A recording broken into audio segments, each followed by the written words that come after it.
President Bola Tinubu receives APC National Working Committee hints on increased capital projects for 2024 budget. Improved enabling environment for NTAs as Nigeria unveils more executive orders.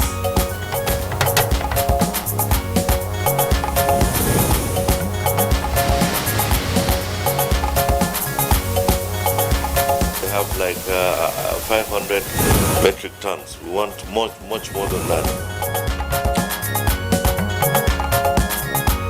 And towards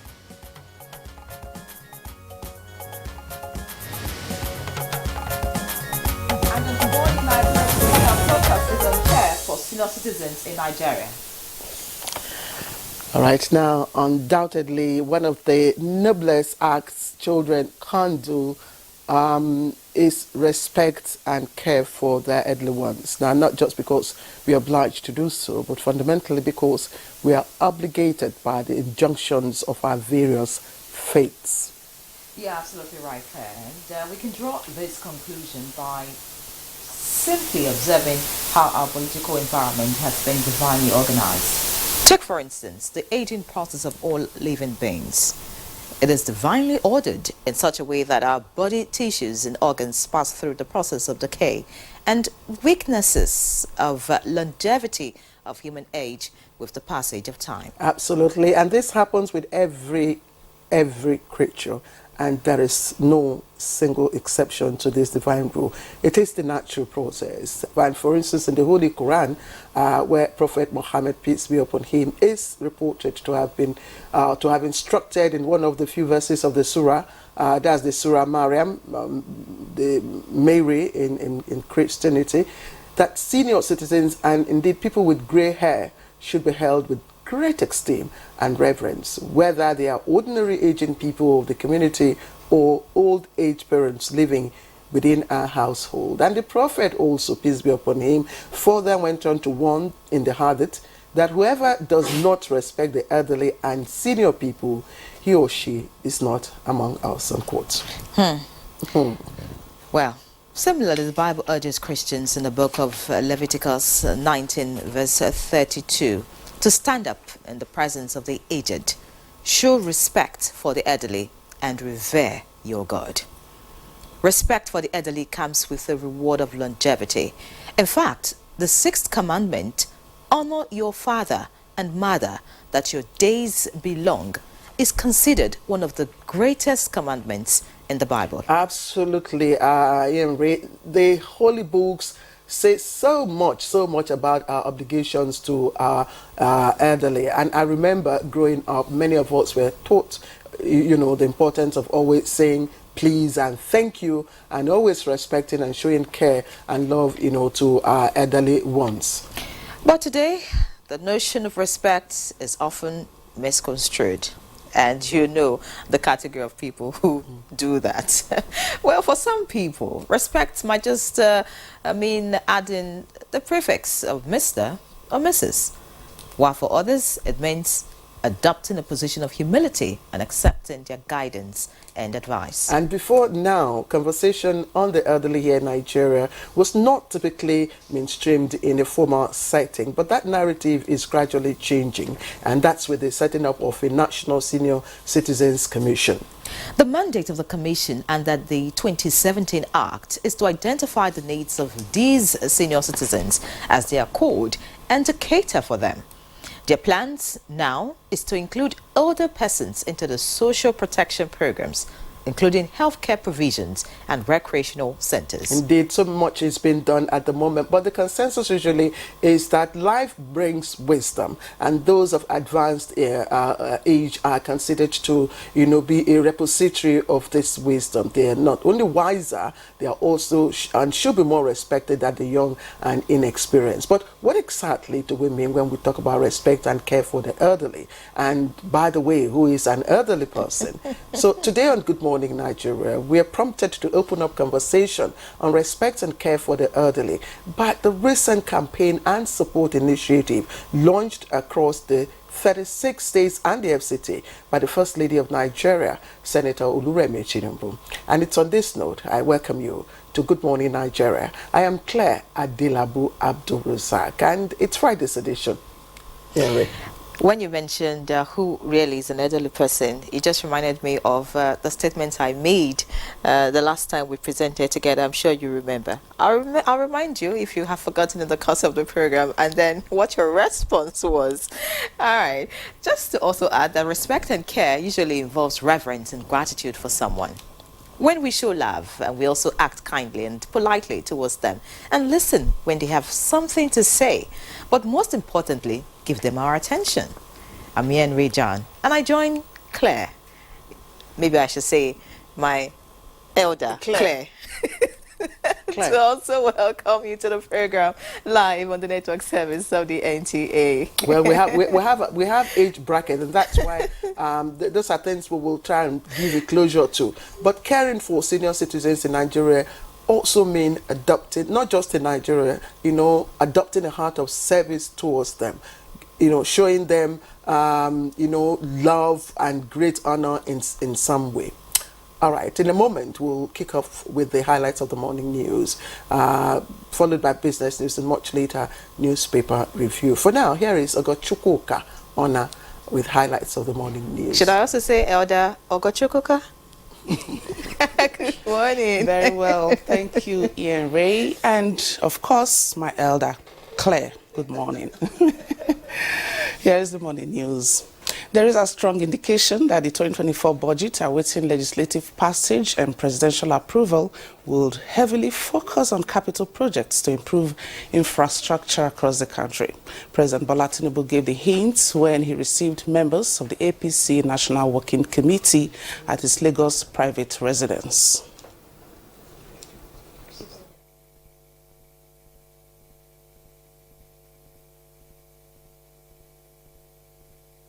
I'm expecting the budget to be out anytime soon.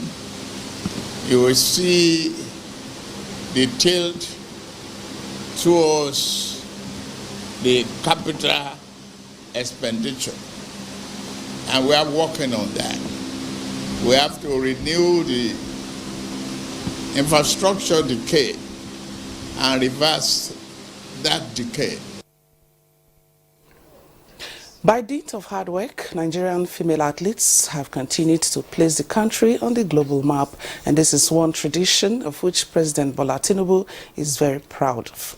President conveyed his feeling when the reigning CAF Female Best Player of the Year, Azizat Oshoala, presented her award to him and the First Lady, Oluremi Tinubu, in Lagos. I help you in any way possible and encourage you to stimulate the growth and prosperity of our youths. Vice President Kashim Shettima has inaugurated a 5.5 kilometers road in Masaka, Karu local government area of Nasarawa State to address gridlock along Abuja-Kefi corridor. Governor Abdullahi Sule also made case for federal government intervention funds for states bordering FCT to cushion infrastructural expenditure executed by the state government. To convey to the good people of Nasarawa State that his government is poised to address the infrastructural deficits. The federal government says it is mobilizing resources for massive investment in rice production this dry season. Minister of Agriculture and Food Security, Abba Kyari, says it is set to release 10 integrated rice mills to investors towards meeting the country's demand of the produce. The sustainability of this project is production.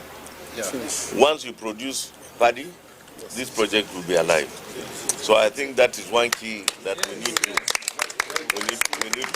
make double our efforts, and we need to produce more.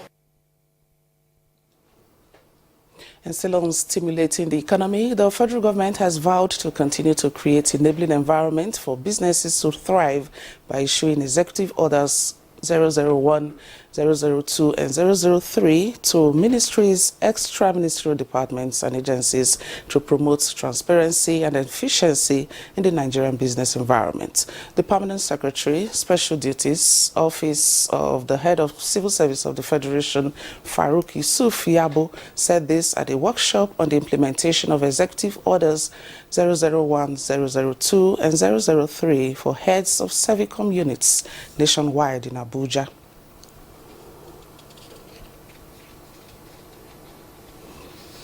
All right, that concludes the news on this hour.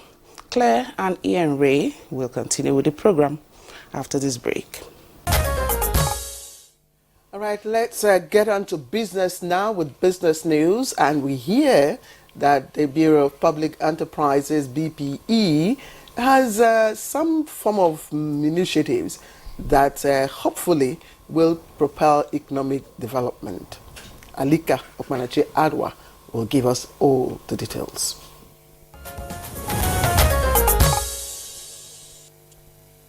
To achieve bold and ambitious reforms championed by the present administration, the Bureau of Public Enterprises has said it will reinforce President Bola Tinubu's pledge to foster an environment where businesses can thrive and allow flow of revenue into Nigeria. This, he says, underscores the drive towards economic rejuvenation and liberalization by unlocking the immense potential of Nigeria's economy with reforms with public-private partnership approach playing a major role. Some of the key transactions slated for privatization are going to be concluded in the first 2-3 months of the new year. So we're very, very excited. We're very optimistic that this time around we'll be able to meet the revenue expectations of the fiscal plan. You have a government that is free market oriented, private sector oriented.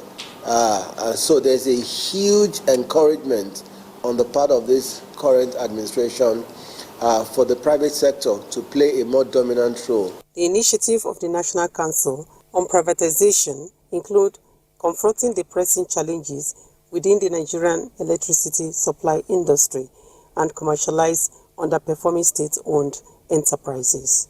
Meanwhile, the Organization of the Petroleum Exporting Countries said its 2.2 million barrels per day expectation for economic growth in 2024 is expected to play a defining role in shaping global demand and supply in the oil markets. This forecast centers on sustained economic and petrochemical activities across major consumer nations, which fosters demand for transportation fuels and distillates in 2024. With Business News, Alika Okpanachi, Arua. Thanks, Alika, for the business package. Up next is newspaper review.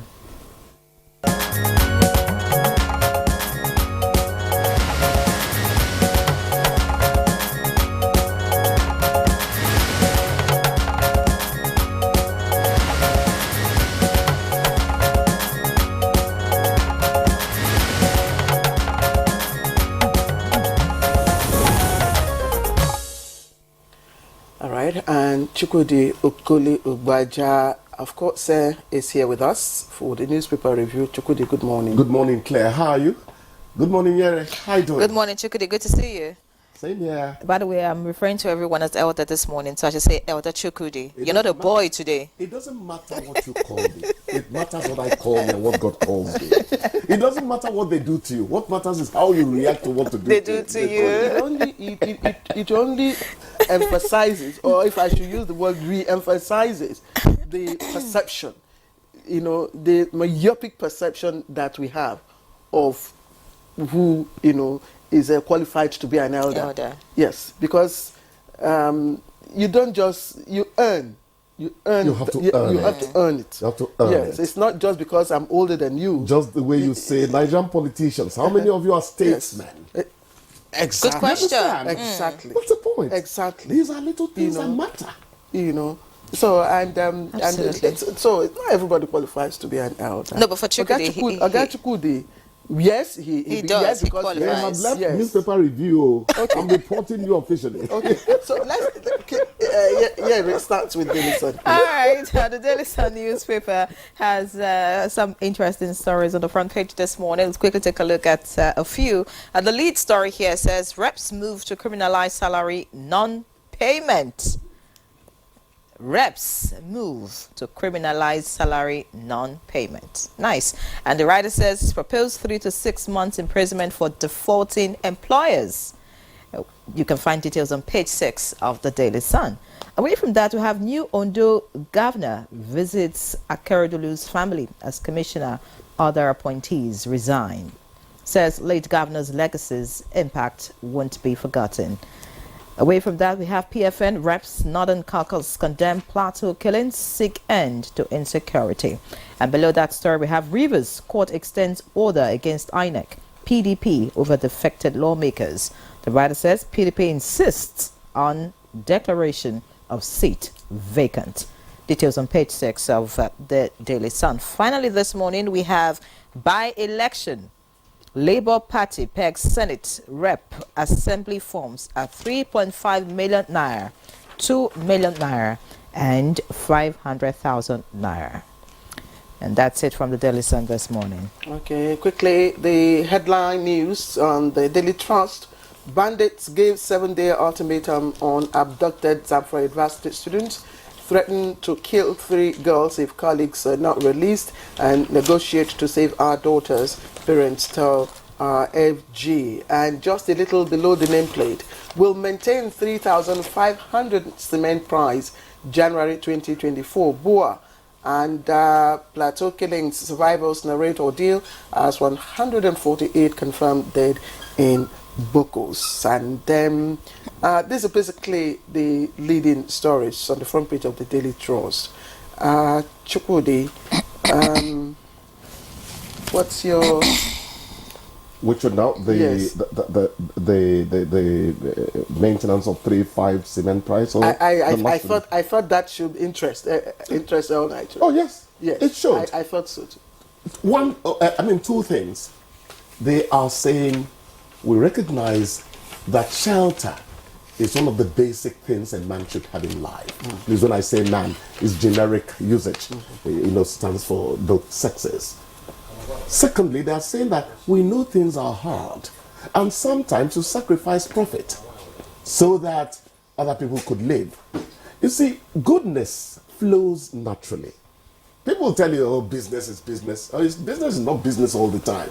Business that fails to have a human and humane face is not good business. And these are some of the things we need to tell people who ply their trade in Nigeria. Think of the people, particularly in these times. The Bua move is something that I really applaud. Yes, but I also like the explanations that the MD, that's Alhaji Abdul Samad Rabiu also gave. He's saying, okay, the standard price that the company has set for cement is 3,500. Yes. But considering the distance between where the raw material, the stations, is located, one in Edo and the other in Sokoto, that of course that could, add up. When you add VAT and the transportation cost, Yes. it could. Even at the time, Yes. NNPC then would tell you there is such a thing as bridging cost. Yeah, I think it was largely borne by the federal government so that petrol prices will remain the same across the country. Otherwise, you don't expect somebody to pay the same price for petrol in Port Harcourt, close to where the refinery is, and then another person to pay exactly the same price in Sokoto. Do you understand? So those things are quite understandable. Those are very... But the federal government bridged that cost. In this is, again, it's one thing to, give us this cherry news, and another thing for the product to be available. Mm. Well, cement is available if you have money. It's always there. Well, because cement is one of those things you must keep buying. I remember the first time the statement was made, around September or so, October, thereabouts. What happened was that those who had a product hoarded it. I'm talking about the middlemen, those who deal in cement. They didn't want to sell, and then if they were going to sell to you, they want to sell at the price. They'll tell you, well, I don't have new stock here. I'm still selling what I had, and they will maintain the same price. Our Kingsley talked about vampire cartels, even among the market women. You go to Massacre, price a mudu of Gary, they tell you 650 price. You go to Karishi, and it's the same 650. I say, why is there no little difference? How do they do it? Kingsley son-in-law said they are vampire cartels. I know with the telephone these days there's communication. I just realized that you could go to the market in the morning and the price will be different later in the evening. They have a way of just doing this thing. There's market forces, whatever that means. There's basically no group now, no commercial group now that is not bounded by an association. Exactly, Claire. So they all form this association. We against them. So everybody, the tomato sellers have the association. So sachet water sellers exactly. also have association. In a particular segment in the market, maybe tomato sellers, you discover that everybody, if you go here hoping to get a better, or cheaper price, you'll be shocked. You're right. You'll be shocked. So, but it's good for the system if we can have stability in prices. You understand? If you go here, it's the same here. That can give some form of hope. What knocks prices down ultimately, whether we like it or not, whether they like it or not, the people who sell, is when you create abundance of the product or service. In Houston, Texas, for instance, 9 electricity companies provide power, so you can choose. It's not a question of AEDC only. And they give you a choice, so that if AEDC, they were there, does not serve you well, you change within 2 hours to another power distribution company. That's it. Yes. It's as simple as that. And that's what is happening with the petroleum sector. We are moving towards it gradually. Good old Africa will have its old habits. They are dying hard. But we are moving gradually away from sentiment, which is responsible for Africa not growing. Sentiment, whether it's religious or tribal, it is sentiment. It's an African problem. The other time I said, we are all tribalists in Africa. It's a matter of degree. Managed. That's how we are.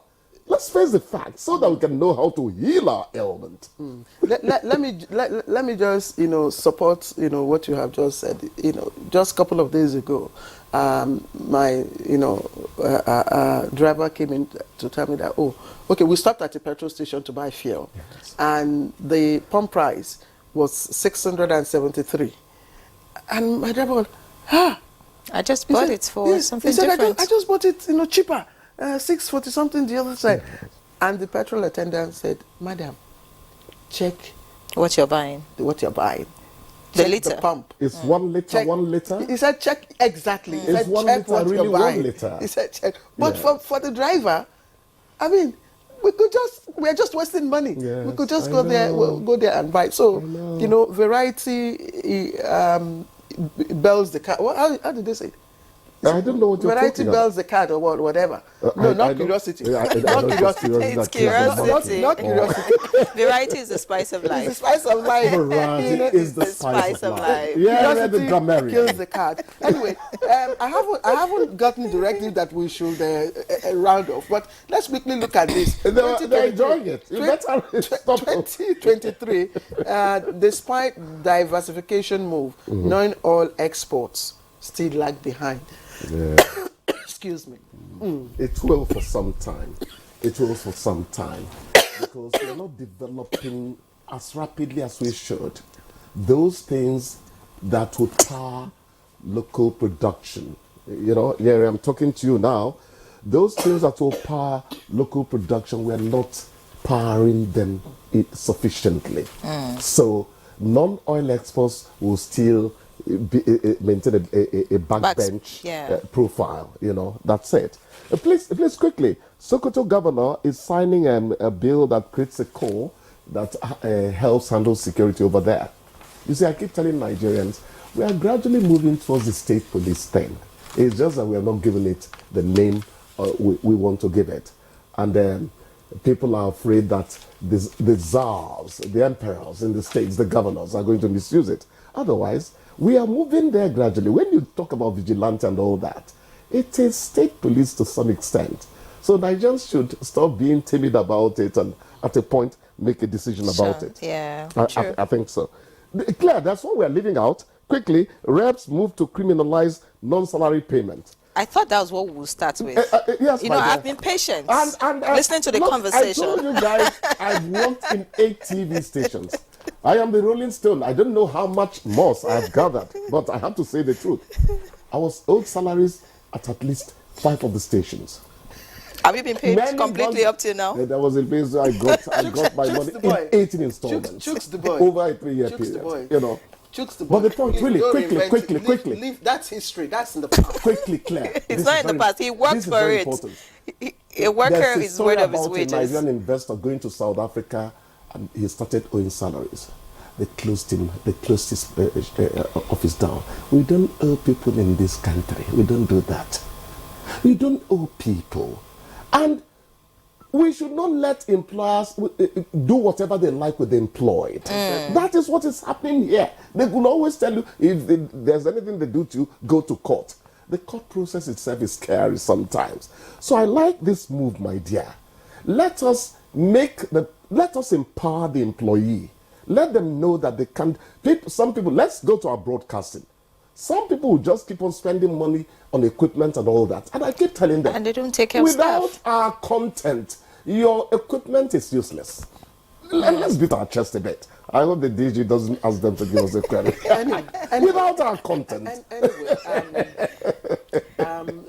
Just I think last week or in the course of this week, reports came out with reference to salaries being owed to someone, and the head of service, of course, said it wasn't, its responsibility, but the accountant general and others give, excuses about hitches, technical hitches and all that, which they're also trying to save. But, this is with those that are integrated, into the IPPIS, thing. So that's usually what comes with technology. When you have these technologies, sometimes it's very efficient and effective at other times. But if you want to blame it on technology, I may not, want to tour the same path with you, because if it's a technological, that's the explanation. Okay, the explanation, because. If that's the situation, then it shouldn't take too long to get it fixed. When something happens 1, 2, 3, 4 months, would you really say that technology is to be blamed? What will happen in life are the things you decide to accord priority to. So we can't afford technology. Anyway, we will just take 30 seconds to look at the headline. Producer, please, 30 seconds. The bandits give 7-day ultimatum and abducted Zamfara varsity students. And the parents of these children are pleading with the federal government to negotiate. Now, the issue of negotiating with bandits,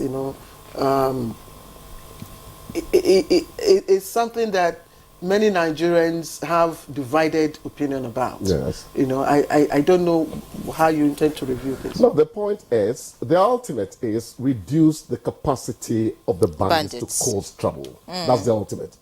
But between the parents and policymakers and people who steer the ship of state, sentiment and, some administrative realities are pulled apart. And then on your statement on reducing the ability of the bandits to cause, more problems for us, Army decorates for the 7 new Major Generals. So maybe we should say congratulations to them. Now that we have more Major Generals, maybe these issues I hope about you security. Deploy some of them to the front. All right, Chukwudi, we'll have to. I think we've given you more than enough time today. Okay. Yes, so that should be enough for you to enjoy the weekend. So I should become an apology on Good Morning Nigeria. Is that it? No problem. God day. That's even my name. We love what you do. So thank you, and do. I like you guys too. Yes. You make me feel good. Yes. All right. Thank you, Chukudi. Have a good weekend. Okay, thank you so much. If you're watching Good Morning Nigeria, please don't go away. When we come back, we'll be talking about respect and care for the elderly. Something. Good morning, Nigeria is live on the network service of the NTA. Before we begin our conversation on caring for senior citizens in Nigeria, let's take this background report put together by Oyeyemi Ajayi. As the days count, so age of man tends to count, reflecting the cycle of life. From the cradle to the productive stage, and then to the stage of being a senior citizen with less productivity. A senior citizen is an older adult, especially one who is aged 65 or older. This is the period when expected productivity and output tends to be quite minimal. It is also arguably the time when they expect reaping most of what they have sown after years of service. Over time, the elderly tends to be neglected or even ignored, and this is when boredom or loneliness begin to set in. Visiting them from time to time gives them a sense of belonging, as well as makes them feel loved. Experts advocate engaging them in voluntary activities to make them give back to the society, while encouraging younger ones to benefit from their wealth of experience and knowledge. The creation of the Nigeria Senior Citizens Center by the Nigerian government is a major step towards being more accountable to the Nigerian elderly, the objectivity of providing better care for them. This they do through the creation of different platforms to engage and relate with them, as well as having a better data of the elderly in the country. The President has provided graciously 5% of all the implementation of our social protection programs for senior citizens in Nigeria. And we're counting on the center to be able to get down to the grassroots. I will also be looking at, putting some recreational things for senior citizens in the 2024 budget. If the Act is saying that older persons should be insured in the NHIS, we should enforce that. Now, what more should be done to provide adequate care for the elderly? Individually, what can we be doing to make proper care for our senior citizens? Guests seated in the studio will be answering these questions and more shortly. All right, many thanks to Oyeyemi Ajayi for our background report. And I don't know if it's deliberate or coincident that we have more female guests to discuss this issue this morning. And I'll tell you why I'm saying this in the course of our conversation. But let me quickly begin with the introductions. We have right here in the studio Dr. Imam Omokaro, and she's the Director General, National Senior Citizens Commission, NSCC. Thank you very much, ma'am, for joining us as always. Thank you. All right. We also have here, and I want to say, I think it's for the fourth time since she became Mandate Secretary, FCT Women Affairs Secretariat on Good Morning Nigeria, Mrs. Dayo, Pastor Dayo Benjamin Lani. Yes. Good morning. Good morning. Good And morning. Merry Christmas to both of you. This is simply the Mandate Secretary. The Mandate Secretary. All right. All right, we also have joining us for the conversation, but via Zoom, Josephine Anene, the National President, Elderly Persons Association of Nigeria, and one-time Minister of Women Affairs and Social Development. You're welcome to Good Morning Nigeria, Ma. Good morning, everybody. Thank you for having me.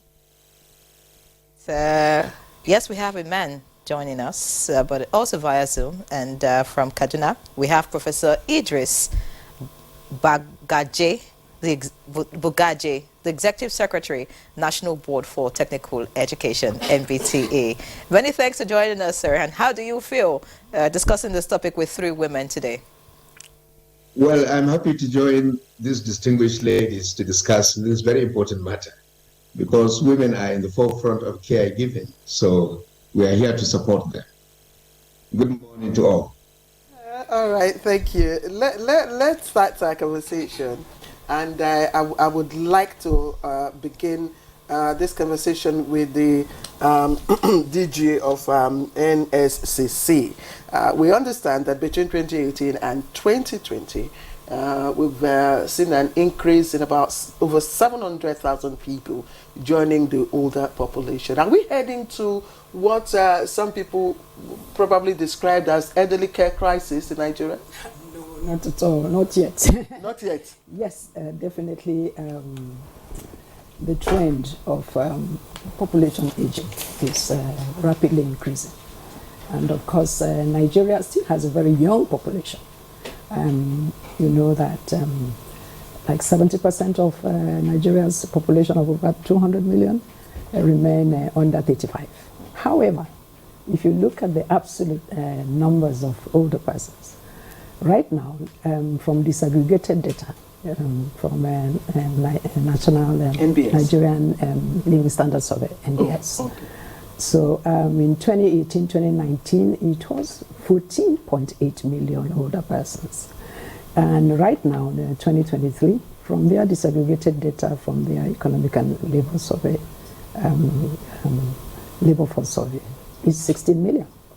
So that shows you that it's rapidly increasing. But are we looking at an elderly crisis? No. Not in terms of the population compared to relatively to other countries outside the sub-Saharan African region. However, we are looking at increasing challenges. And in Nigeria, it's peculiar because it's going to be simultaneous challenges where you have a huge population of the youth. If you look at maternal mortality, look at all the challenges, and then you now have the older persons with their peculiar challenges, and of course, I must add, opportunities that are in meeting these challenges.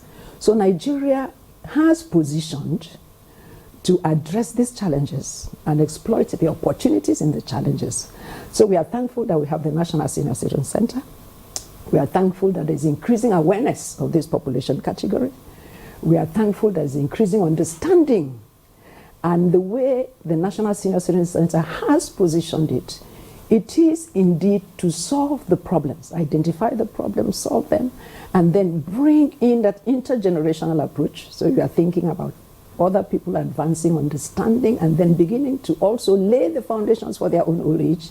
And then, of course, that is why we have NBT here, are exploiting the opportunities for economic growth in Nigeria, employment, productivity that comes with the geriatric industry. You know why you know why I asked if we're probably heading to, and I said elderly care crisis, not elderly crisis, elderly care crisis. And you just talked about the challenges. Yes. You know, so given the increasing population of this, you know, of the elderly, and in relation to the availability of solutions to those challenges, and the percentage of those available to drive, you know, these solutions. Okay. Yes. So this is why I say that Nigeria is positioning early for it, and why it is important that the programs and the services are being designed and is being rendered by the National Senior Citizen Center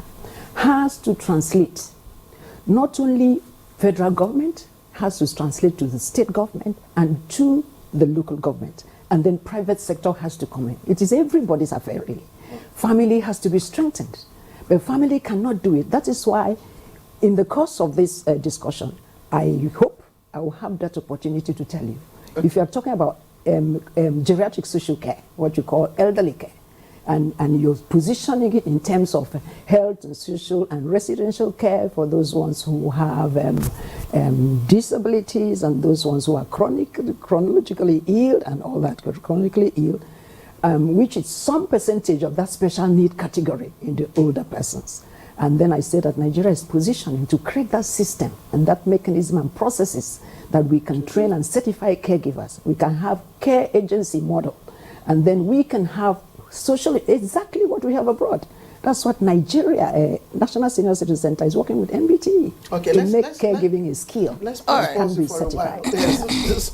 Many thanks for your opening comments. Of course, I can understand the optimism, Dr. M.M. Omokara, about the elderly, and then the fact that you say Nigeria is positioning to handle the challenges in the near future, considering the increasing number of elderly that we have in this country. But you see, another concern will be the fact that when you talk about care for the elderly, beyond government, we need family support systems to also help out, and that is breaking down.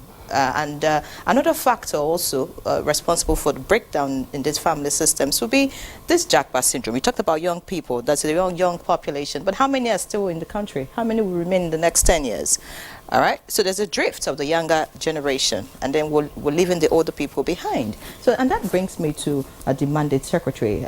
Do you really think that we will be able to surmount the challenges, looking at these factors I've mentioned concerning the elderly in this country?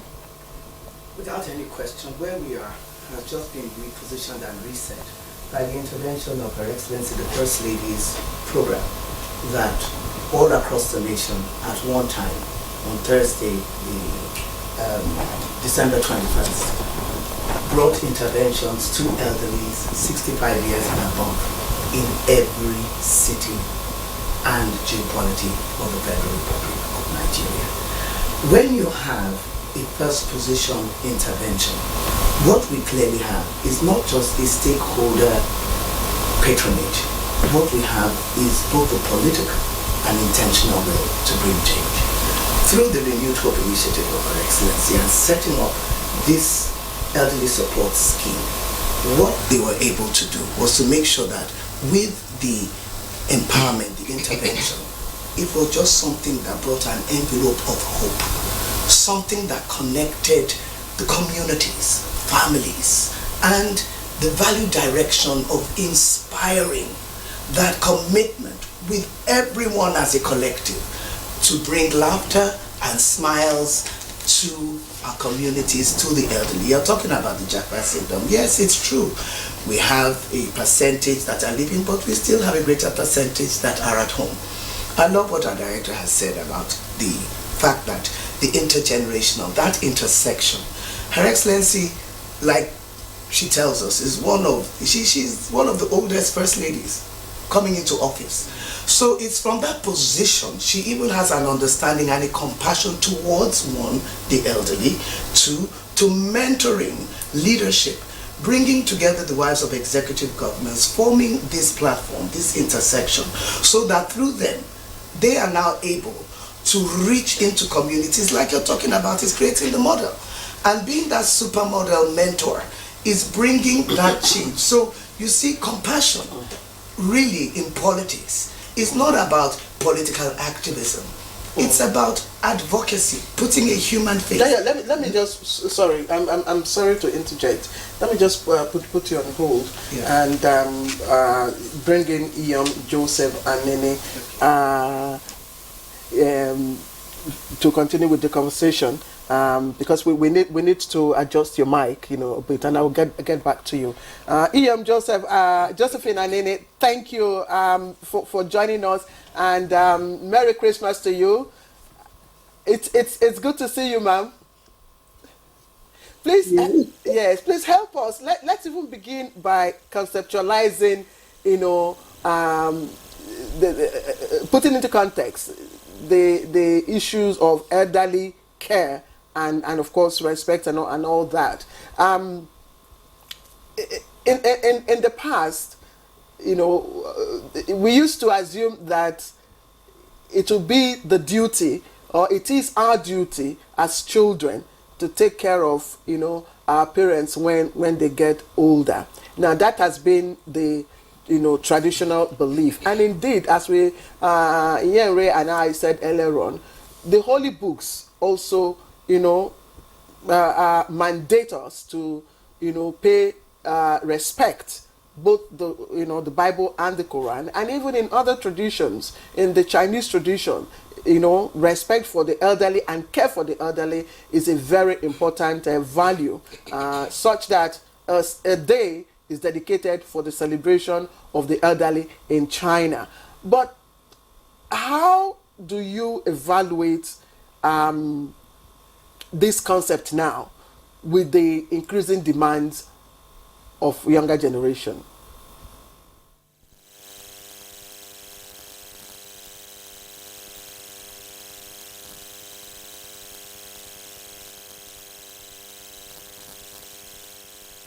Iam, did you get me? Iam, No, I got it to a certain point. Then you went off. Can you hear me? Yes, we can hear you. We can hear you. I'm just wondering the impact. I wanted you to situate, the basis for this, for care, or for the elderly in our country. And then how has the growing demands, placed on the shoulders of our younger generation, impacted on the understanding and, responsibility and carrying, implementing this responsibility? Okay, thank you. I heard the previous speakers talk about the younger ones leaving the country and leaving the older ones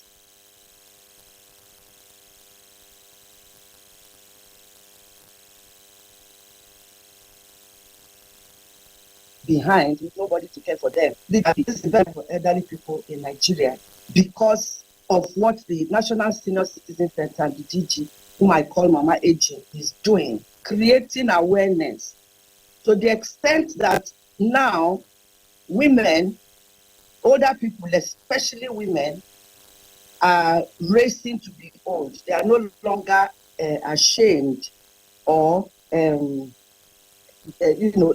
to state their ages or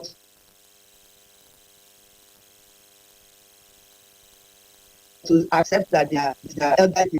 Everybody wants to be an elderly person now because the times have changed. The young people who went abroad went there to look after the older people abroad because they don't have their young people around. Their population is mainly older people. So our people go there to look after them.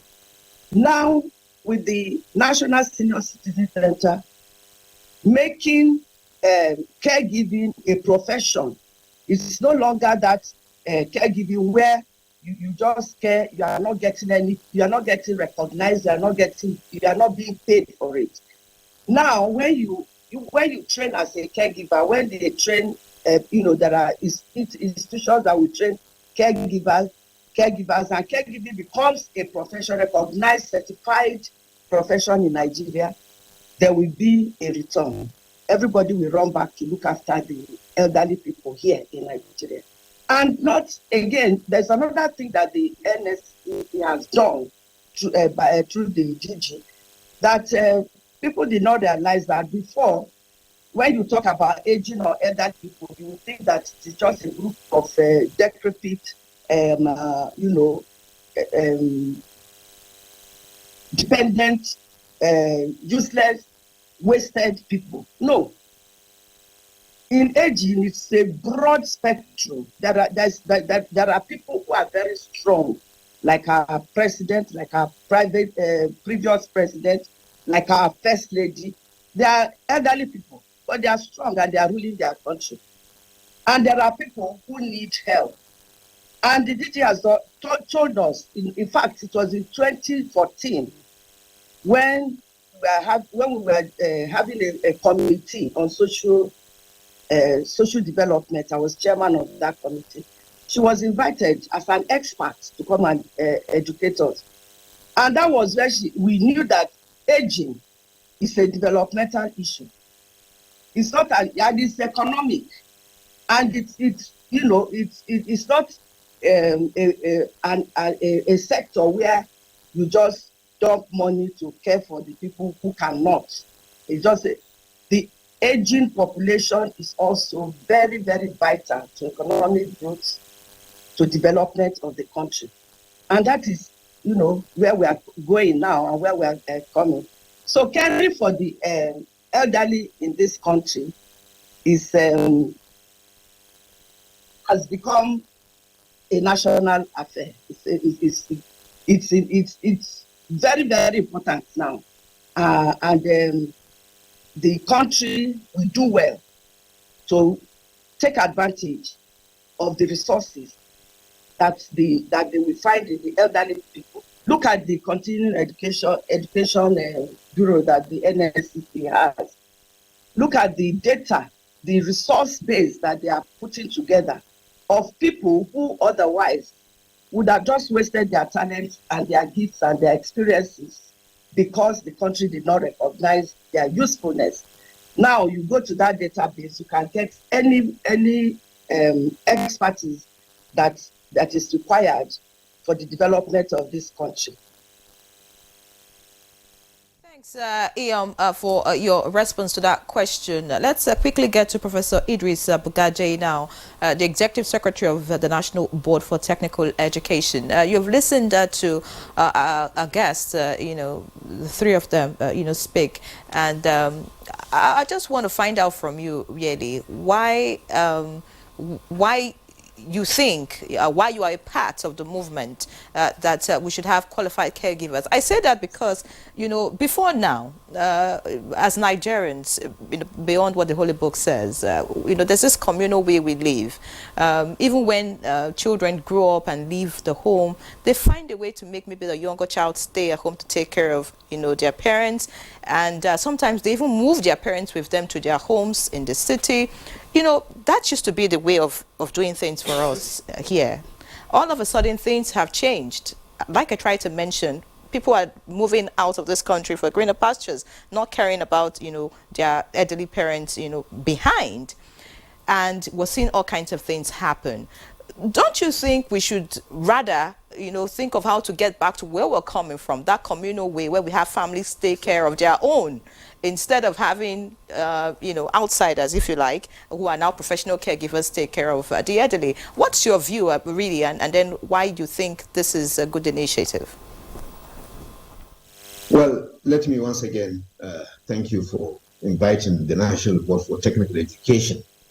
Now, this issue of caring for the elderly and the issues around it, we should see it from the sociological point of view.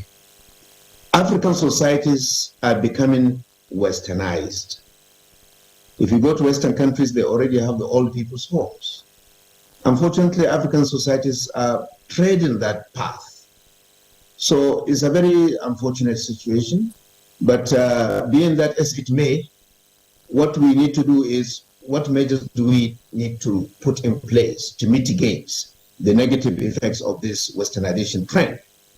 So for that reason, the National Senior Citizen Center, of course, has come to us, the NBTE. We have collaborated very closely, and we have developed occupational standards for training Nigerians on how to give proper care to the elderly, because skills are involved. And the National Board for Technical Education is in charge of skills training and development. So it's a trend that, I know from the religious point of view, from the traditional point of view, we need to care for our own parents and elderly. But societies are getting westernized across the globe. There isn't anything one can do to stop that. So let us take measures to mitigate. And when people talk about this Nigerians going brain drain or jab or whatever it's called, I see it very positively. We are mentioning it as something negative happening to Nigeria. To me, it is very positive. It is Indians that has created a sitting Indian Prime Minister in the UK. It is the same Japa that has created a sitting Vice President in the United States. One day we shall have Nigerians as Prime Ministers, Presidents, and of other countries of the world. So let's not look at that negatively. And the situation in Nigeria is such that, we should allow our young people to go and explore opportunities overseas, and then bring back something back to the country, in terms of technology transfer, in terms of finance, etc. So let's look at it positively. But let me, on the overall, appreciate the National Center for Senior Citizens that has really collaborated with NBTE. Today we have developed occupational standards on how to train young Nigerians to give care to the elderly. Giving care to the elderly doesn't need to go to the old people's homes. Even in the hospitals, we need to have those skilled hands. Even at home, when I have a number of elderly people in my house, I would prefer to train one of the young people there to give them proper care, because skills are involved. The way they are treated in the bathroom, the way they are treated in everything, feeding, etc. Skills are involved. And we have developed occupational standards, level 1 to 3, with the National Center. And we have been able now to validate it. It can be used for training Nigerians, not only by the center, but by other training providers. And the good news is the skills qualification has now been integrated into the federal scheme of service. Just in the last meeting of the National Council on Establishment that was held in Bauchi a few months ago, I think last month or so. So that is a good development for skills qualification.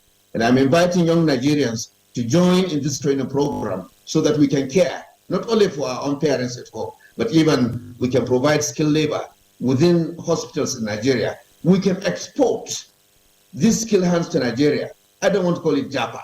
I see it as something very positive for Nigerian youth. Instead of sitting here frustrated without jobs, give them skills, let them move across the borders of Nigeria, let them go and earn good living, let them bring back something home, and let them also transfer some of the technology they have earned over there to Nigeria. Thank you. Many countries are benefiting. Prof, thank you. Thank you for the points that you have raised. And kudos again to NSCC for all it's doing, and for the latest mainstreaming of the care skills into the educational system. That's good to hear. But back here in our studio, I'd like to bring in again Dr. Omokaro. I would want you to just give us an understanding of how you're dealing, with conflict of cultures, cultural understanding of, elderly care. Yeah. Because the concept of care in our traditional African culture is quite different from, the Western culture. And now there is a fusion of both cultures and creating a wide gap. I want you to tell us how you are, dealing with that. But please also address the issue. In the beginning of our conversation, Iyenre and I, she referred to me as an elder, and I was quick to tell her that not yet. I'm not yet there. So who qualifies to be called an elder in our context? Firstly, I really have to give kudos to my brother, Professor Idris. Professor Idris, for the very robust collaborations that we had. And not just NBTE, Federal Ministry of Health, name it, every profession that has to do with geriatrics, gerontology, experts in aging, professional bodies, council of nursing and midwifery, all of us, all the stakeholders, even Nigerians from the diaspora, we co-opted them. So we will be able to develop not only the national occupational standards, we also developed accreditation standards for care agencies, care operators. Because when we certify the caregivers, then we have to have accredited care agencies who can employ them, and then who can navigate this care to the homes of whoever needs. That's why I want to disabuse our minds and shift this perspective that is clashing with our culture. There are different care settings, and we in the National Senior Citizen Center has taken time to identify the care settings. One is the home, and that is the one we most prefer. Aging at home and being cared for at home. But you see that the children are no longer there, like you said. And even those caregivers that they bring are not trained. They are informal caregivers, and they're prone to abuse because they do not understand even the mindset of older persons at this stage. They don't know the ethical issues. They don't know the rights of older people. They don't know how to navigate siblings rivalry. All those things are in these national occupational standards. So what NSCC is doing is not taking away community or home care. Instead, NSCC is strengthening family to be able to care. So you can have your mother or your father, your loved one, suffering from, needing, help with, daily activities of living. And so who best to bring than that family member that you have sent to be trained and certified? So what NSCC is doing is developing a paid skilled workforce in care of older persons that can be deployed.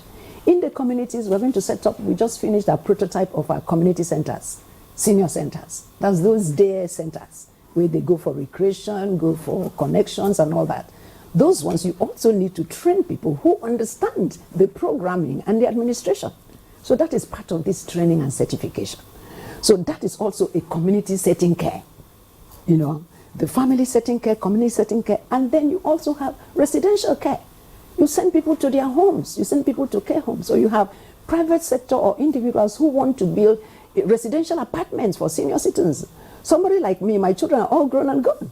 So a time may come where I choose to say, okay, I don't want to be lonely in the house. Why don't I sell this my big house and then move into this apartment in the same neighborhood?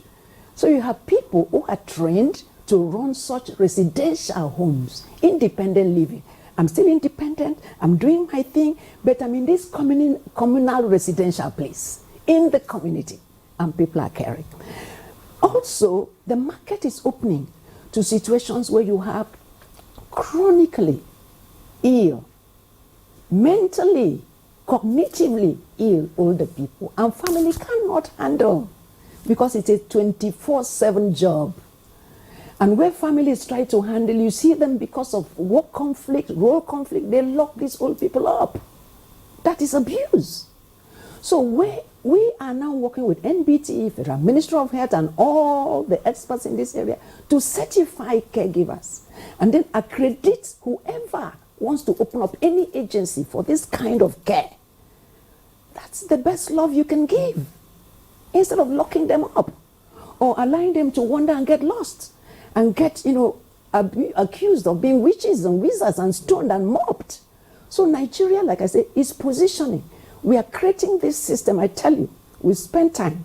We are creating this system, processes, these mechanisms that we are going to have certified caregivers, we have accredited agencies, we have accredited facilities, we have already developed the national policy guidelines, the standard operational procedures, regulatory, we have developed all that. And then we are building prototypes, and then we are now inviting private sector interested people. Right now we are building our portals for registration and all that.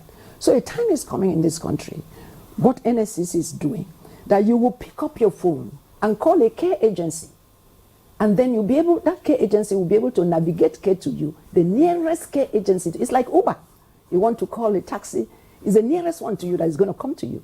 So that is what we are doing. And we have taken time to do a statistic profiling, we have taken time to gather the data, and we have taken time to see the enormous amount of employment this is going to create, and the geriatric industry that this is going to bring, and the kinds of economic growth opportunities that Nigeria has. This is a gold mine sitting in Nigeria. I remember telling my permanent secretary, you know, at some point, I said, NSCC is going to be one of the agencies that create the highest number of employment. All right. Is it yes. Not about employment or about actually providing the care? What I am saying, yes. That employment is, the paid workforce is because they are a workforce. And what's the workforce targeted at? It's providing the care. That's why you're certified. But why you're going about certification? And then we have the monitoring and the evaluation, and then somebody with accountability, like you said, because you're all registered. And then that is the inspection that you can say, look, you are quack. You can't do this. Beyond the inspection and, you know, regulation, I'm just thinking, are you also thinking about laws, you know, to guide how, you know, they operate? Because, you know, we know how systems work in this country. In a short time, because you're talking about it's going to employ a lot of people, and then, well, people are going to say, I'm going to make money if I do this, and then all kinds of things begin to happen. And, you know, for these old people, they cannot really speak for themselves. And, you know, certain things, I'm sure you know the area I'm talking about. So are you also looking at legislation just so that while these bodies or these institutions come up, there are laws guiding their operations, just so we don't, you know, get other issues from this? Made the point. Yeah. And thank God for the National Assembly committees that we have in the 10th Assembly. I really am so grateful. You heard them when you were showing your, yes. That was the Deputy Chief Whip, the woman, the lady. And then that was the chairman, Community for Disabilities, and they have oversight over us. They are so passionate and interested here. And they are mending our acts. so that all those gaps, and then I'm working with Federal Ministry of Health, I'm working with NBTE. These are agencies set up by legislation. And then for whatever we are creating, we're going to reinforce. And don't forget that we said certified. We're saying certified. And if you should see the content for the 5 levels of certification, and you know that anybody who goes through that training, even the basic training, is armed with knowledge and skill. Don't forget that it's skills. Okay, thank you, Dr. Wakari. Let's bring in a mandate secretary now. Dayo, I'm wondering, are we just running away from? I mean, from the Holy Book's perspectives, and there's so many, verses in the Bible, for instance, and in the Quran that says, look, children, you must do this to your parents. Are we just, just yielding this divine responsibility to others? I'd like to state this categorically, and I come from a position of leadership in the community of faith. This is what the wisdom of God does. Development in society will always bring not just increasing knowledge, but increasing progressive intervention. When we pray the prayer in Nigeria, God of creation, direct our noble cause, guide our leaders right. Listening to Dr. Carol, we should be celebrating and applauding the institutionalization of this, not just as a policy direction, but as a clearly coordinated, explicitly articulated, not just a document, but engagement. I'm listening to this, and without any question, the FCT mandates of women, and with the intervention, because you see, women are the principal frontline caregivers. And that is why women with unique health or circumstantial experiences need to have this kind of robust, resilient, rugged framework, bringing intervention to them. A woman who's caring for one of these cognitively implicated dementia geriatric cases is a woman whose socioeconomic life, her own emotional mental health, her own value chain of care in the community, even the extending of her own life and legacy is already implicated. So when you have this, I can tell you immediately that for the mandate of FCT, we have a pilot platform for the center and for the engagement. Already, through the advocacy, mind what I said. You see, the truth is, if politics is handled as activism or any other thing as activism, how far do you go? It's all superficial. But when you take it as advocacy, for instance, we have the 6 area councils, we have 17 chiefdoms, we have hakimis all over, 100 plus, in Abuja. When you look at the local government structure, the wives of the traditional rulers, the Queen of Abuja, let me call her that, the honor of Abaji's wife, who is the chairperson of all the wives of traditional rulers in the whole of the FCT, is a retired midwife. She's yes, exactly. Now, what they do, the interventions in the palaces every day, handle cases that have to do with geriatric care. We had at the program of Her Excellency in FCT, the oldest person was 103 years old. She came in with her daughter who was 90-something. I mean, I'm looking at this, but you know what? We needed immediate care for that woman, because as she came in, we were even Her Excellency, the wife of the Vice President, was, how did they bring this woman out? The Honorable Minister of State, who herself is a doctor, and I mean, she was amazing with her own intervention and care and everything, because when they were going with the medical checks and everything, we had to isolate that woman, put her in the RHI center, because we literally set up a medical ward with the health mandate secretary, Dr. Fashewe, here in the FCT. Yeah. And we had to manage Mama Yamao in that ward. Now, what I want to get to is the fact that people don't care how much you know or governmentally what you say you're going to do until they see how much you care. When you have this kind of care straight from the top, the leadership, all the way through policy and interventions, you are sure that we are building a framework. We are not shying away, because getting to that question, we are not shying away. You must empower the structures. The Japa syndrome you're talking about, you were saying that, oh, they've gone there leaving their parents behind. They've gone there to try and engage economy that helps to take care of mommy at home, because where they are, they've been challenged. And being challenged, they have to be able to find what would bring the help that they want to give, and the resources, exactly. So just like Prof said, I don't see JACBA as an altogether negative thing. Actually, I don't. Daniel, I see it as Dio, holistic. Yes, Dio, let's good that you want to. Sorry, and then on the faith level, by their fruit you shall know them. There is fruit in this. There is fruit in this, and it works. All right, all right. So it's good you're mainstreaming, this. At the FCT level, but I wonder what's the behavioral disposition of the traditional stool and the women generally? Oh my goodness! Now you see, I was going there.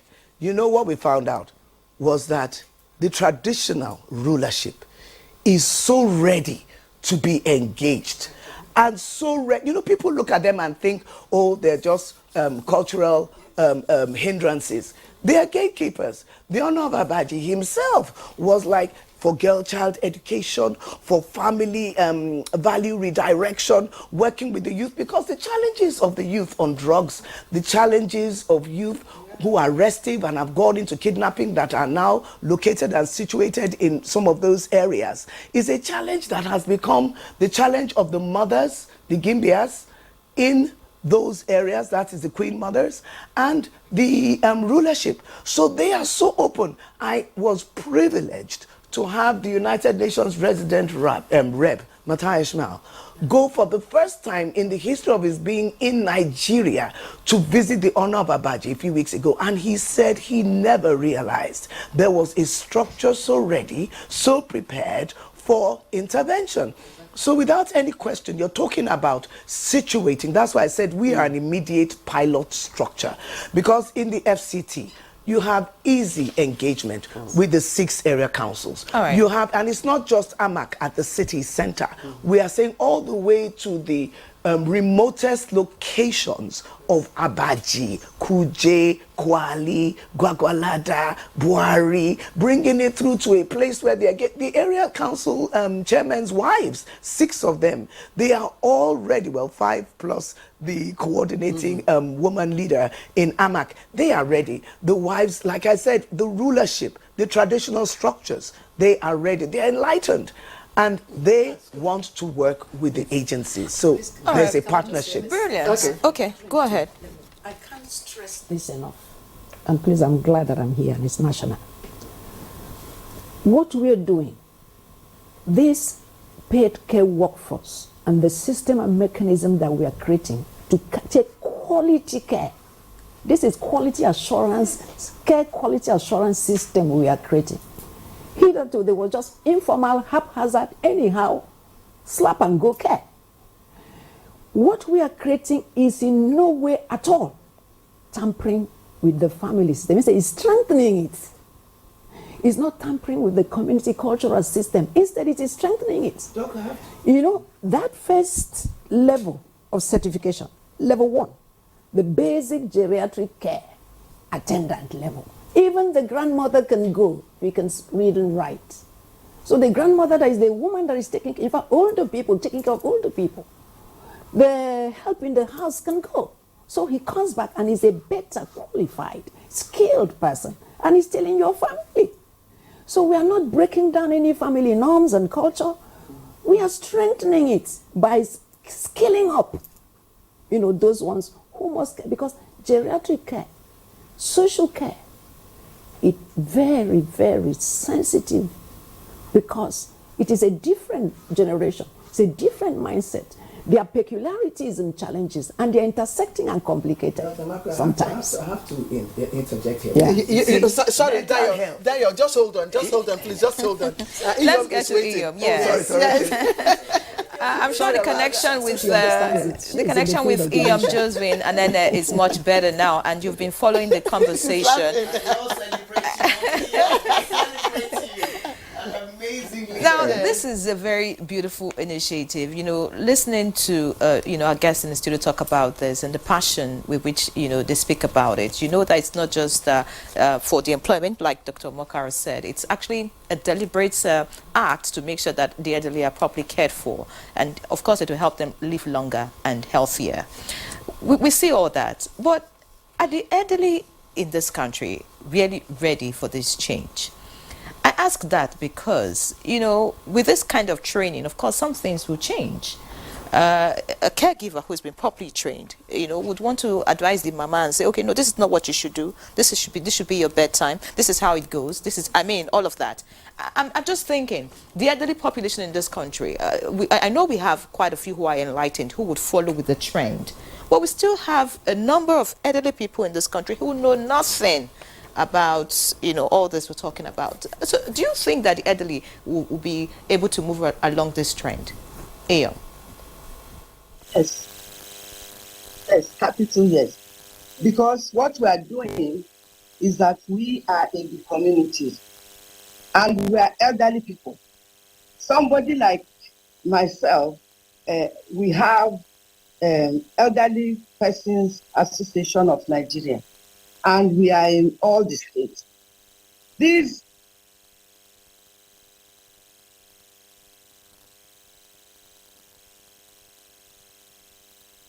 Right, sadly, we lost the connection there, but I'm sure we'll get back to EOM now. But let's quickly get to Professor Idris Bugaje, the Executive Secretary of the National Board for Technical Education. Yes, we agree with, the points made so far about the care for the elderly. And yes, JACPA is not totally bad. Yes, there are some benefits, but we're looking at the immediate condition of Nigeria and, the urgent need to fix, the problems we have. And maybe that's why some people say, oh, well, JACPA may not do us some good in the short run, but maybe in the long run, it may do us some good. But let's look at this care now for the elderly. The MBTE, could you tell us what really are you looking at in certifying caregivers? What areas would you be concentrating on, just so that we know what the requirements would be, and then what kind of training or skills people will be coming out with at the end of the day?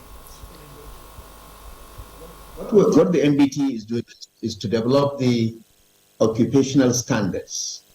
That means the competencies needed for a caregiver at different levels. We have level 1 to 9. So far, we have developed NOS, National Occupational Standards, I think up to level 1, 2, 3.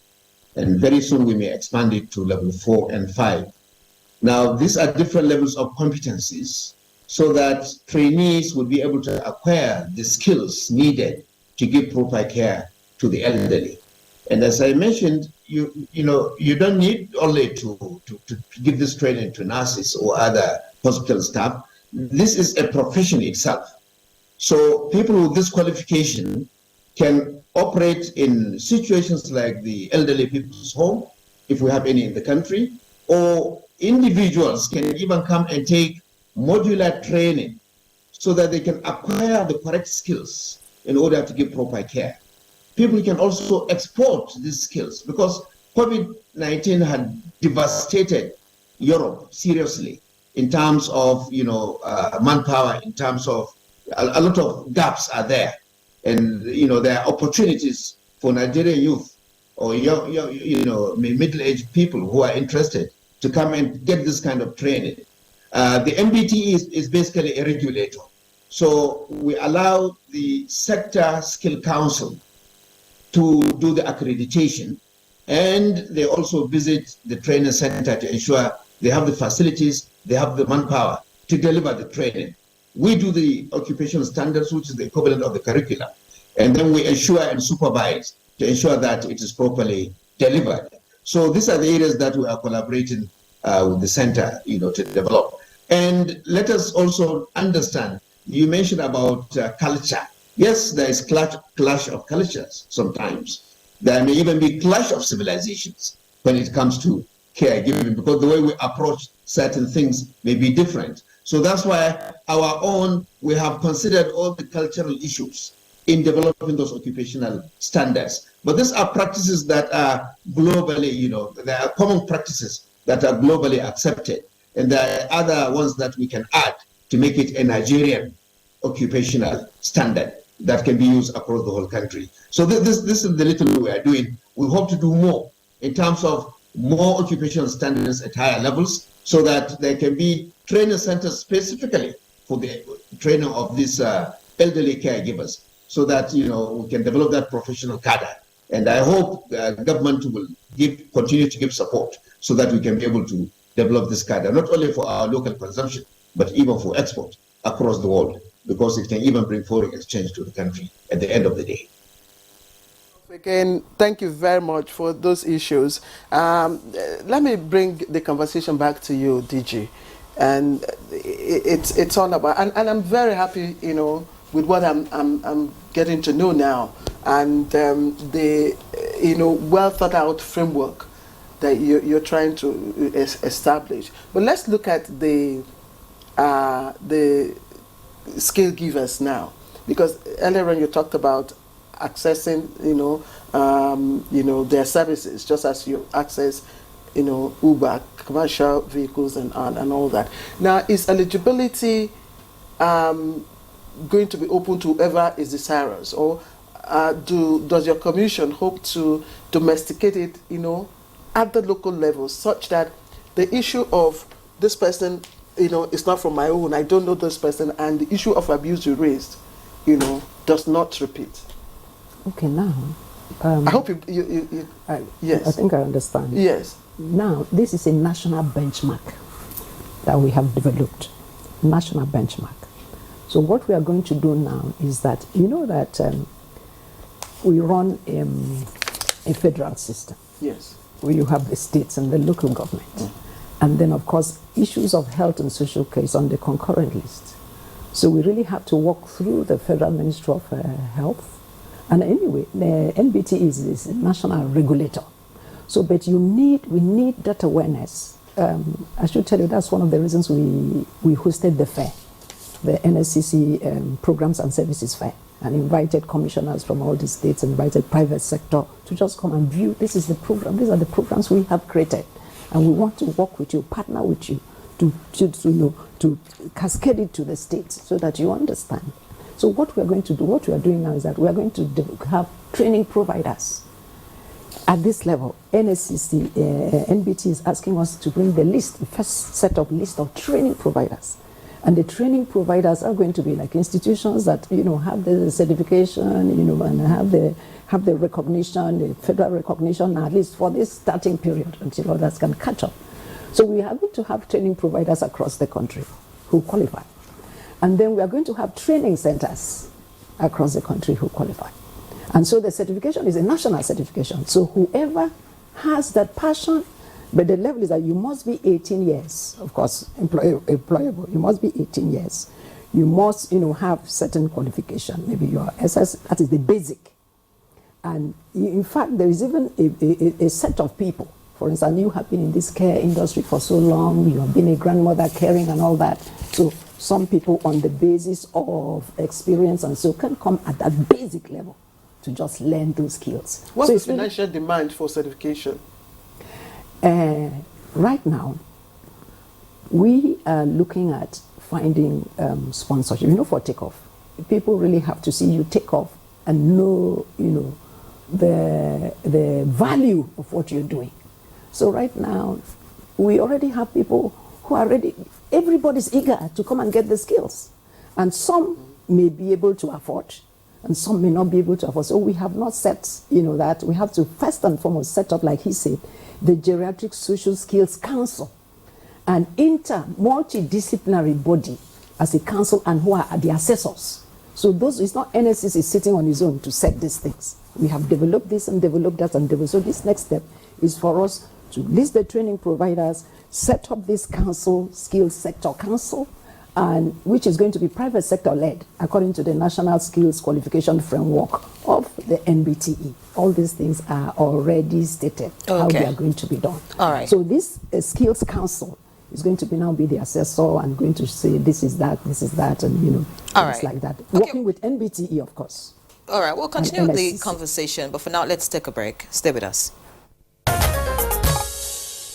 Welcome back. It's still Good Morning Nigeria, live on the network service of the NTA, and the topic is still kept for senior citizens in Nigeria. As guests are still very much with us right here in the studio, and we have Jilson Anene as well as Professor Bugaje joining us via Zoom. But I'd like to go to the Executive Mandate Secretary now, you were talking about what government is doing. We are aware that Nigeria's ratification of the protocol to the African Charter on Human and People's Rights and the Rights of Older Persons, has been ratified. The President, Ahmed Tinubu, approved the ratification in October 2023, that's this year, and that's after the former government signed the protocol in February 2020. This is a great move, and from everything that has been said so far, everyone agrees. You also mentioned the fact that the Renewed Hope initiative is also in support of this care for the elderly. But my question will be that I would like you to speak for the government now, because government is not permanent. The Renewed Hope initiative is on board now because we have Oluremi Tinubu as the First Lady. What are the plans really? For the Renewed Hope and agenda. Sustainability. Yes, Well, sustainability what I to will say is, continue. I'm not here to speak for the government. I'm here to speak my mandate. Yes. And the mandate that has been given to me clearly by the Honorable Minister of the FCT, like he's called Mr. Project, he said women are a project. And whatever it is that women as a project also clearly engage as projects within their communities and through the value chain of their own entrepreneurial collateral is what he, as Mr. Project FCT, is going to be investing in, along with Her Excellency the Honorable Minister of State, Dr. Mariam Mahmood. This has become a collective, deliberate, intentional merger. However, in terms of that application, which would then reflect, let me put it, on the governmental positioning, it moved from charter to the commitment. The commitment through the Office of Her Excellency, the First Lady, RHI, the elderly support, which is just one aspect of their engagement, driving not just an agenda, but the political will of government in such a way that it is seen, it is experienced, and it is not just spoken about, it is testified of. Now, governmentally, therefore, if we can see using the FCT, because that is my mandate, and using my secretariat, which is now, it has never ever existed before in the history of the Federal Capital Territory, that there was a secretariat for women, and one that uses the initiative of women in community to drive the projects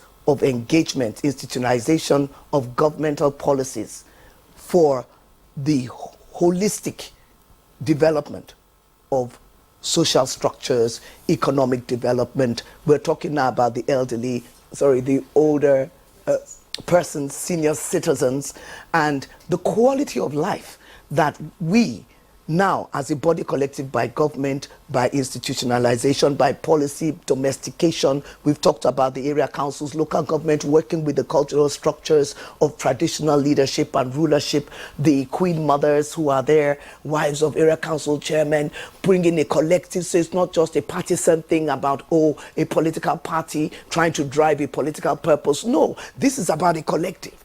Abuja is the face of Nigeria. What happens here implicates, drives, directs, and reprofiles and resets whatever the government, you say, is renewed hope. How do we see it? Hope has to be demonstrated, not just mouthed. And that is where this kind of project and initiative moves beyond it's just being something that is moribund, that is politically parroted, to one that engages and activates that. So governmentally, I can say without any question, if I am sitting here today as a Pioneer Mandate Secretary for women, engaging not just women issues, but directing that which pertains to children, persons with disabilities, geriatric care for geriatrics with disabilities is another unique area on its own, and people in vulnerable places. So it's not just the IDP camps. Like I said, there are people in remote locations in the FCT,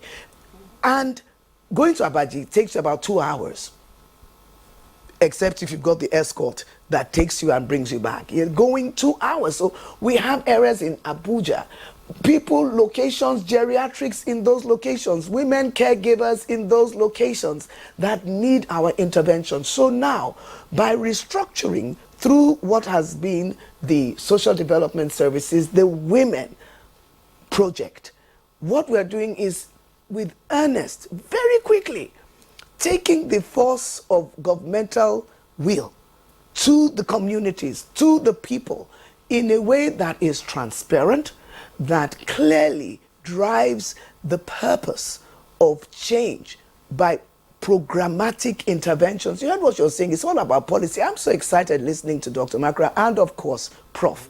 and Iyom, because the caregiver you're speaking about needs to be empowered. The traditional birth attendants that you find in those local communities are the go-to people when girls get raped, when there are issues. They are also part of that retraining baseline. They, like I said, you have the Hakimi, the palaces, those local areas, but situated in all these places, we are going to have the women's centers that now can work with this project as a pilot program, and we are committed. Better hope means better days ahead for everyone, and the Renewed Hope Initiative is about better life for families everywhere. No, but please, I'd just like to ask Dr. Omakar, do you have people like Dayo in the states in this country? Say yes. No, because yes, is it just the FCT? Is it just the FCT? Just quickly, because we want to bring in Iyom. Yeah, I'm happy that we are sitting here now. There's a lot that NSCC has. In fact, right now we are in Chape, Ushafa. Grandmothers Rise for Good. You will love our project. It's community oriented, and then it's sector-wide approach. No, you just mentioned Ushafa. That's still Abuja. I'm talking about in other states. I'm talking about replicating what she intends to do for the FCT in other states. Do you have people? Yes, right now as I'm talking to you, our multi-purpose cooperative, which is a model that we have, sector-wide model, which brings in health insurance, brings in primary health care, the social services, plus the economic growth services. Yes, we are working now with Sweden to replicate in all the states. DJ, sorry. And then with this multi-purpose cooperative in this community, you build a senior center. When it so it's all encompassing. Ladies, let me pause both of you. What we are looking for, we should be talking about the funding. We have it, funding. When we come back to the studio, I would like Dr. DG to speak on the issue of funding and who pays these care providers, and also whether these care providers have the mental competence. That's what they're going to be trained. Yes, to provide. To provide the kind of services for this specialized. That's why they're going to be trained to have. Yes. So when we come back, but let's bring Iyom into this conversation. Iyom, I hope the network this time permits us to hear your perspective. I also know that you hold the traditional values, family values very dearly because you occupy a traditional stool yourself. So, this laudable initiative by NSCC and what the mandate secretary for FCT Women, FCT Women Affairs Secretariat is also doing. How can we drive these initiatives in the Southeast where people still have this notion that this reformed intervention in caring for the elderly is still alien to our communal, existence? My experience here in the Southeast where I operate is that we are getting back to the communal system that we had, because we have centers here where the elderly people congregate and they socialize and they do things together and they look after each other. They look out for each other. And the NSCC has established what it calls Senior Citizens Consultative Forum in every state, which brings in everybody that is in the sector, the elderly care sector, and we are working with communities. We are working at base. So what Dayo has eloquently described is also being done in the state through the Senior Citizen Consultative Forum that the NSCC has established in every state. In my center, everybody in the community now, in my community where I live, they know that they are not lonely, they are not isolated, they are not neglected. They come together, they play,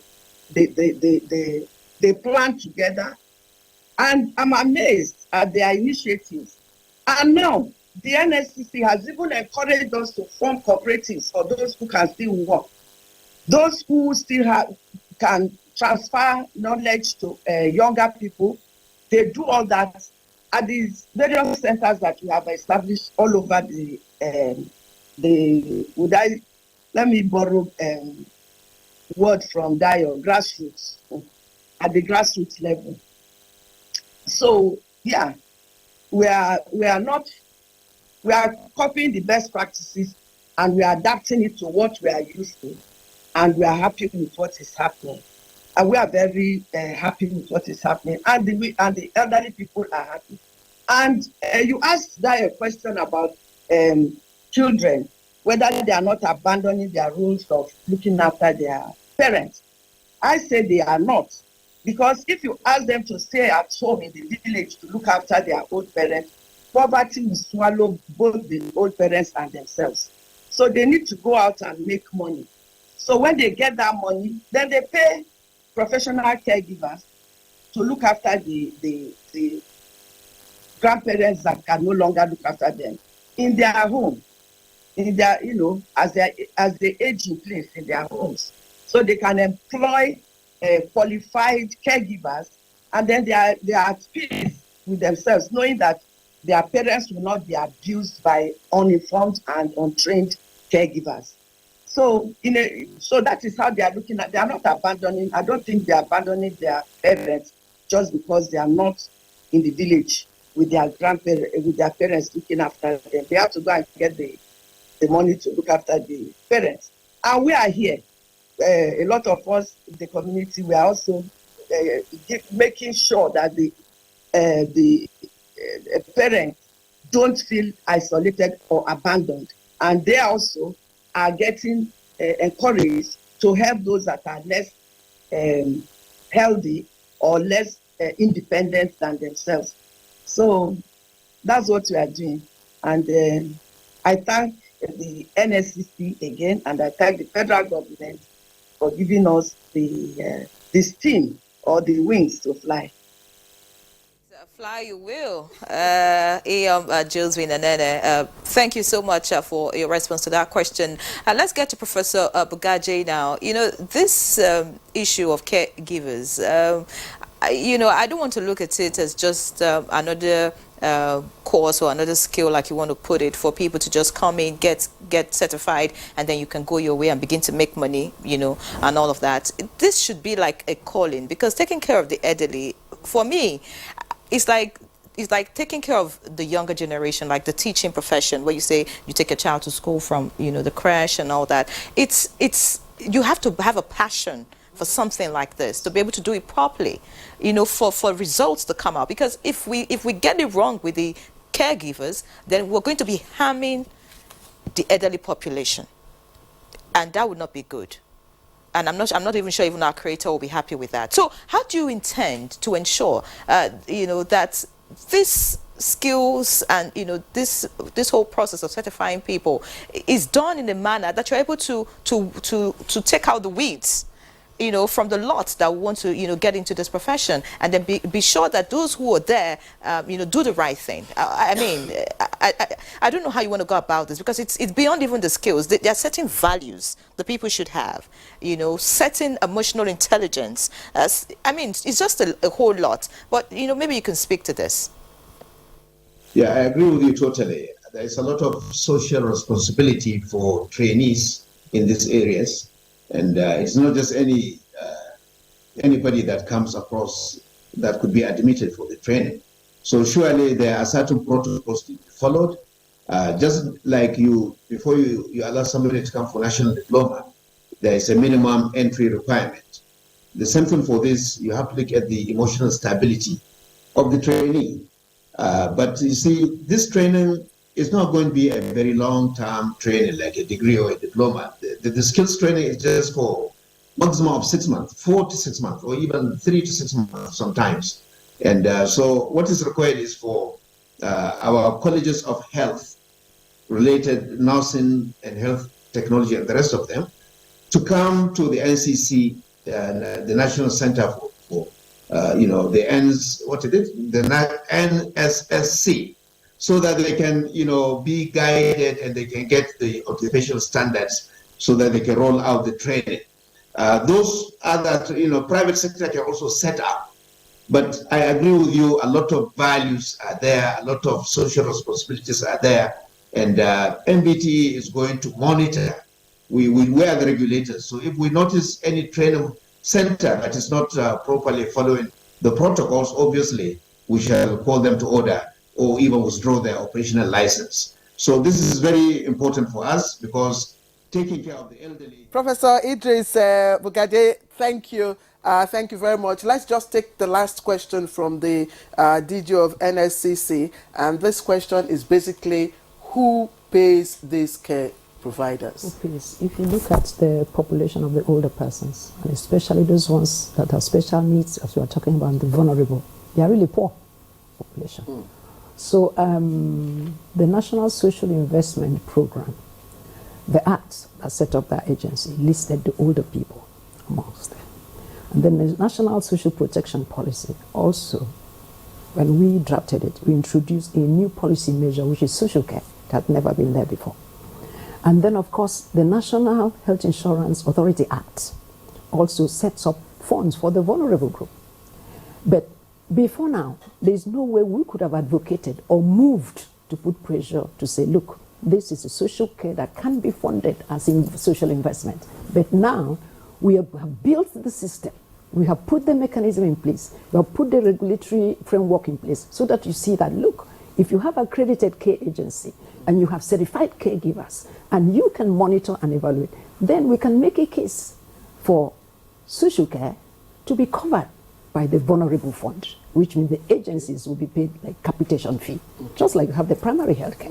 So we are in that place that we are bringing these discussions. In fact, I discussed with my sister, the DG, the national coordinator of the National Social Investment. So we are setting up a technical I will just give you 60 seconds just to say your closing remarks on this. My closing remarks are going to be closing remarks of Her Excellency, that in this festive season, it is important that we emphasize the significance of prioritizing our senior citizens and to tell them to embrace life to the fullest, prioritize your health, nurture your mind, strengthen your bonds with loved ones and with God, because these, by Her Excellency the First Lady's statement, are the keys to a rich and fulfilling life in your golden years. All right, brilliant way to end the conversation. Many thanks, Dayo. Lani Benjamin's for that. And then I just want to let you know that you made it as our last guest on the very last edition of Good Morning Nigeria. So, and then of course talking about the elderly just goes to show that, right here on the GMN, the crew, the production crew, we actually looking out for the elders, the elderly, just to make sure that yes, they are fine. We need them around. Yes, we want them to be healthy. We want them to be really great. So let's quickly sign them off now. Dr. Emem Omokaro, Director General, National Senior Citizens Commission. I call you the encyclopedia of gerontology and geriatric care. Thank you very much for coming to Good Morning Nigeria. Dayo Benjamin Slani, Mandate Secretary, FCT Women Affairs Secretariat. You're an amazing woman. Thank you very much. Thank you so much. Thank you. Iyom Josephine Anene, our mama, National President, Elderly Persons Association of Nigeria. Thank you very much, ma, and we're wishing you a happy new year. Thank you for making it to the end with us. Let's also appreciate the only male amongst us today, Professor. I think we should give him a round of applause. Professor Idris, Executive Secretary, National Board for Technical Education, NBTE. Thank you very much, sir. All right, so let's quickly take Our stories from the foreign scene. The Republic of Benin has lifted its suspension of imported goods transitioning to Niger through the port of Cotonou, following 5 months of sanctions on the cool-hit country. The West African Regional Bloc ECOWAS imposed sanctions on Niger following a coup on July 26, which saw the military oust elected leader Mohamed Bazoum. The measures have led to the closure of the border with Benin, which has seen a fall in the revenues after the transport of goods to Niger via its port was halted. The measure was said to have been taken in view of the substantial improvement of the operational conditions for handling goods at the port of Cotonou, in particular the reduction in the rate of congestion. The move comes almost a week after Benin President Patrice Talon called for relations to be swiftly re-established between his country and the neighboring Niger. All right, that's a Good Morning Nigeria for today, for the year 2023. I'm so glad, and I'm sure that you're glad you've been a part of the journey with us from January till today. I'm Ian Ray John. Of course, I'm wishing you a beautiful 2024. I'm super excited. It's going to be a bright year for everyone. Thank you. Well, as the philosopher will say, every day is the same. You know, I mean, it's just what we make of it and what we do with it. So please make sure that your 2024, you do the right thing. Take care of your parents, take care of your elderly. That should be a priority. It's the noblest of acts. I am Claire Adilabo Abdulrazak. Enjoy the rest of your day and Happy New Year.